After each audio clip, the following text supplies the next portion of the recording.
இன்னைக்கு காலையிலேயே கோதுமை மாவில் இடியாப்பம் பண்ணலான்னு தான் ரெடி பண்ணிட்டு இருந்தேன். உப்பு போட்டு கோதுமை மாவை நல்லா கலக்கி இட்லி மாதிரி ஊற்றி எடுத்துட்டு நல்லா வெந்ததுமே சூடாக இருக்கும் போதே இடியாப்ப அச்சில் போட்டு பிழிஞ்சு எடுத்துக்கணும். ஆறி போயிடுச்சுன்னா அப்புறம் வந்துட்டு பிழியறது கஷ்டமாக இருக்கும்.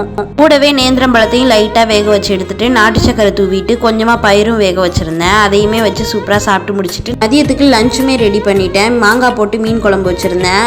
சமையல் வேலை நடந்துட்டு இருக்கும்போதே 11 மணி போல் கரண்ட் போயிடுச்சு. என் பையன் வேற அழுதுகிட்டே இருந்தான்.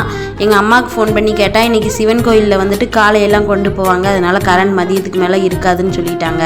லேட் ஆகி தான் வரும்ன்ட்டு இனிமேல் இங்கே இருக்கிறது பிரயோஜனம் இல்லைன்ட்டு அம்மா வீட்டுக்கு கிளம்பி போயிட்டோம். லாஸ்ட்டாக நான் போகும்போது அந்த காலை தான் போச்சு. அதை பார்த்துட்டு அப்படியே சமையலுக்கு தேவையான திங்ஸ் எல்லாம் வாங்க வந்துட்டேன்.